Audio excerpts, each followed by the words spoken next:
Hello, I'm Frank Stritter. I am a retired faculty member from the University of North Carolina at Chapel Hill and a U.S. Army veteran.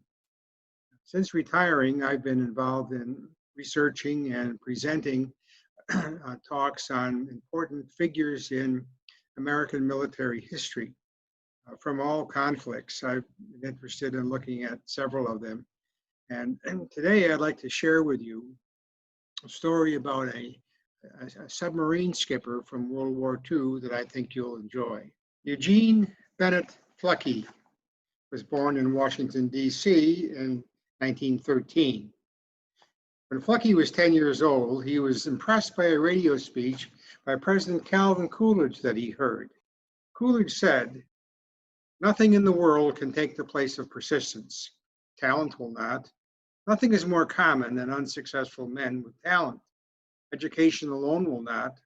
The world is full of educated derelicts. Persistence and determination alone are omnipotent." Almost instantly, Fluckey went from being an average student to being an excellent student. He later adapted Coolidge's words into his own when he said this: "Put more into life than you expect to get out of it. Drive yourself and lead others." He graduated from high school at age 15. During these years, he was a loyal and enthusiastic member of the Boy Scouts, earning the life rank. He entered the U.S. Naval Academy in 1930, graduating in the class of 1936. The United States entered the war in 1941. That year, Fluckey was assigned to the submarine USS Bonita, where he served on 5 war patrols in the Pacific during 1941 and 1942. In January 1944, he was assigned temporary command of the submarine USS Barb. In May 1944, Fluckey requested permanent command of the Barb by promising his commanding officer that he would sink 5 Japanese ships on its next patrol. This was a bold gamble, as the Barb had sunk only 1 ship in its 6 previous patrols. During Fluckey's patrol, the Barb sank 5 freighters and 2 trawlers, earning him permanent command. Fluckey's report on the patrol was so full of new ideas, so gung-ho, positive, and entertaining, that his commanding officer sent it to the President Franklin Roosevelt to read. The President enjoyed the report so much that he asked that he be sent all of Fluckey's future patrol reports, and then he demanded a little bit more. The President was visiting Hawaii when Fluckey returned the Barb to base at Pearl Harbor. The President wanted the Barb to reenact her return to base with battle flags flying as he filmed home movies. The first pass was not fast enough for the President, so Fluckey tried again at 2/3 speed. It was still too slow for the President, who wanted the Barb's battle flags out straight. So Fluckey brought it in a 3rd time at high speed, skidding sideways to a stop while shouting, "All back emergency, left full rudder," not 10 yards from an ammunition ship that he'd been warned about. It was a total hot dog maneuver, causing Fluckey's commanding officer to close his eyes. And the President loved every minute of it. Fluckey leapt out of his submarine like a daredevil stunt driver that he was, and strode over to the grinning President to shake his hand. It was now time for the Barb to go on its 11th war patrol, and Fluckey's 4th. In December 1944, the Barb departed Guam on this 11th patrol. It was sent to the east coast of China to attack supply ships supporting Japan. On 8 January, the Barb encountered 8 large Japanese merchant ships and their 4 escorts and sank 4 of the merchant ships. On 22 January, Barb snuck into a harbor on the China coast and found a convoy of 30 enemy ships at anchor. Fluckey then ordered a surprise surface attack at night. Maneuvering in dangerously shallow waters, Barb launched her torpedoes into the group of enemy ships, sank 4 of them, and heavily damaged another 3. The Barb then departed at high speed on the surface in a 1-hour run through uncharted, unexplored, heavily mined, and rock-obstructed waters. As he did it, Fluckey announced to his crew, "Okay, boys, it's now time to take one of our well-known calculated risks." In recognition of his accomplishments on that patrol, Fluckey was awarded the Medal of Honor, and the Barb received the Presidential Unit Citation. This type of leadership led to Fluckey being given the nickname Lucky, and he was hereafter called Lucky Fluckey. It was now time for the Barb's 12th War Patrol. Fluckey was to be rotated off the Barb after his 4th War Patrol as her commander. He had, however, bargained with his commanding officer that if the War Patrol was successful, he could remain on the Barb for 1 additional patrol.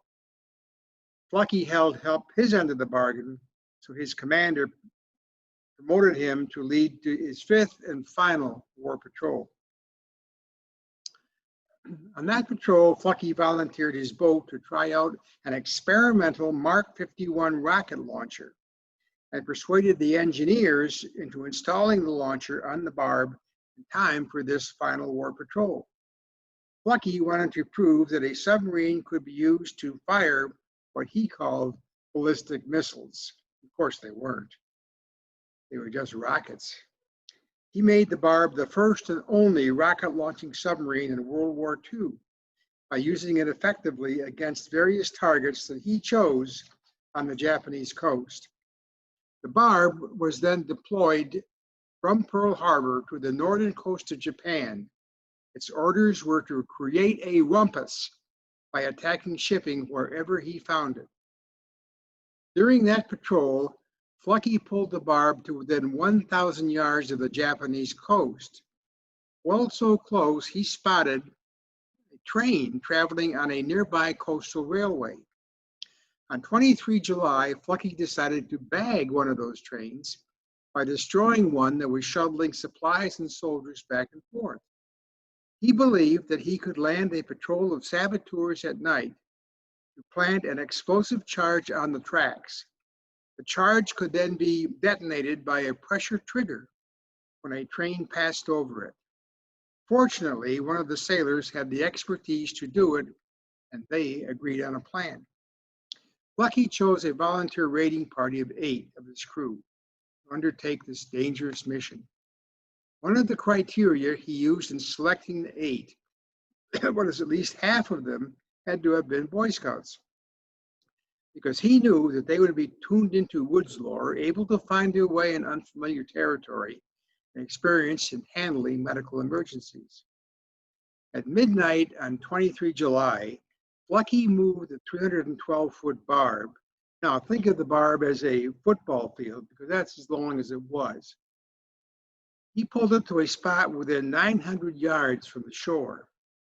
The raiding party then put their rafts into the water and paddled to the beach. They missed their intended landing spot and had to walk through dense vegetation and ditches to reach the target. They found the tracks and posted their 3 guards. One of the 3 climbed a water tower that turned out to be occupied by a sleeping Japanese guard. He just let him sleep, climbed down, and warned the others in the raiding party about the guard. One train went by, forcing the party to quickly hide in the bushes. They then finished setting the explosives. In the meantime, Fluckey pulled the Barb to a spot closer to the shore in only 6 feet of water to wait for the waiting party to return. The 2 rafts were halfway back to the Barb when a lookout on the beach on the sub yelled, "Captain, another train coming up the tracks." Fluckey grabbed a megaphone and yelled to the returning raiding party, "Paddle like the devil," knowing that they would not reach the Barb before the train hit the explosives. The 16-car train hit the explosives. The cars buckled, burst into flame, and exploded, throwing the wreckage 200 feet into the air. 12 freight cars, 3 passenger cars, and 1 mail car were destroyed. 5 minutes later, the raiding party boarded the Barb. Fluckey then slowly snuck the Barb away, remaining on the surface because it was in such shallow water. It was a moment to celebrate the culmination of teamwork, ingenuity, and daring by the entire crew. Lucky Fluckey's voice boomed over the intercom. All hands below deck not needed to maneuver the ship have permission to come topside. He did not have to repeat the invitation. Hatches sprung open as the Barb's proud crew gathered on her deck to watch the fireworks display. The Barb had sunk a Japanese train. The 8 sailors who blew up the train had conducted the only ground combat operation on the Japanese homeland during World War II.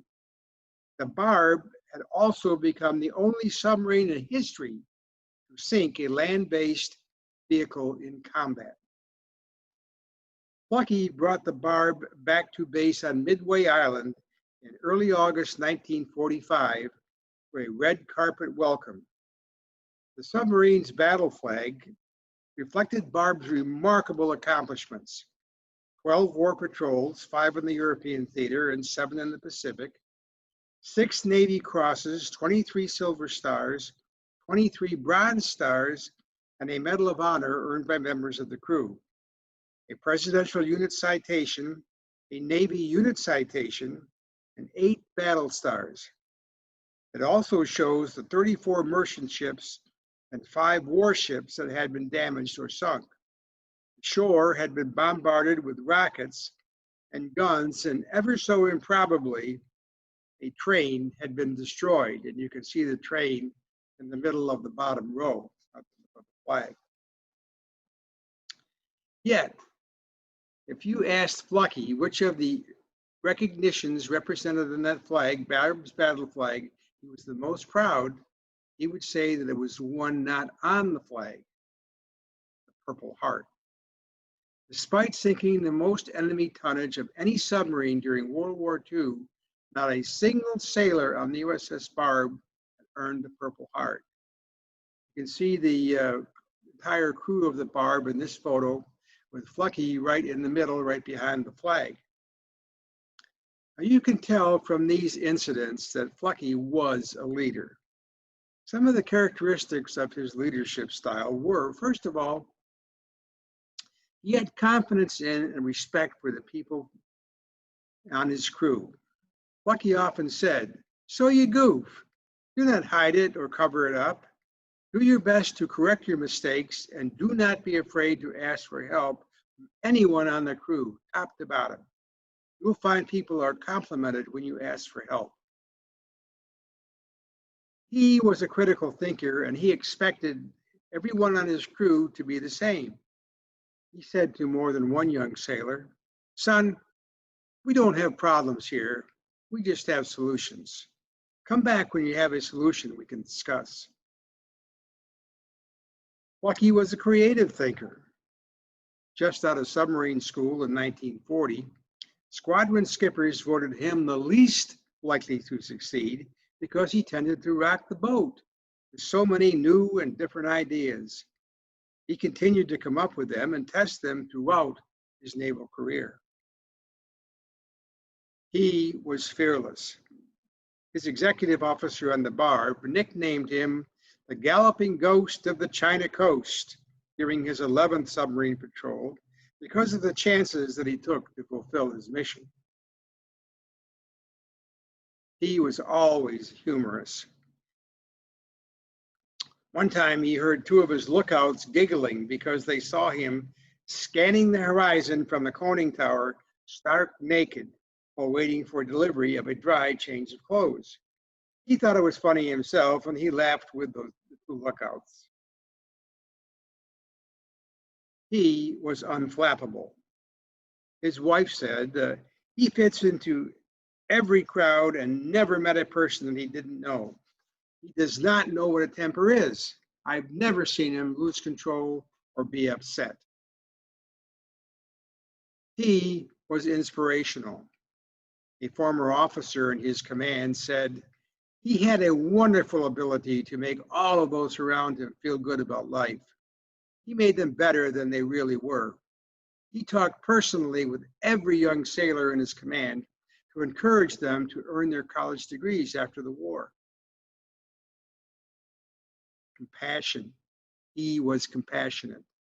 Another of his officers said, what made Admiral Fluckey an exceptional leader was his genuine compassion for his crew. He was most proud of the fact that not one member of his crew was ever killed or wounded. Enthusiasm and persistence. All one had to do was ask any member of his crew to verify those two characteristics. So put them all together and you have the qualities that made Admiral Fluckey a unique leader. Oh, and one more thing. In 1948, Admiral Fluckey was awarded one of his most valued medals, the Eagle Scout Award by the Boy Scouts of America, an award he had almost finished while in high school. You can see the Eagle medal in the yellow circle on his right lapel, right next to the Medal of Honor and his other military awards. Fluckey had been the personal aide to Admiral Chester Nimitz, the Chief of the Navy from 1945 to 1947. Nimitz sent a message to be read at Fluckey's Eagle Court of Honor. Admiral Fluckey is a man who symbolizes to the highest degree the courage, unselfish devotion, patriotism that is an integral part of every Boy Scout. Fluckey and the Boy Scouts of America have my complete trust and admiration. With such men and such organizations, the future of America is assured.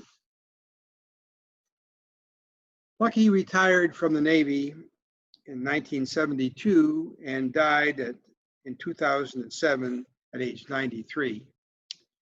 At the time of his death, Admiral Fluckey was the most highly decorated living American, having won the Medal of Honor, 4 Navy Crosses, which is the second highest award possible, 3 Distinguished Service Medals, the third highest award possible, 3 Legions of Merit, the 5th highest award possible, and a slew of other medals in both individual and unit awards.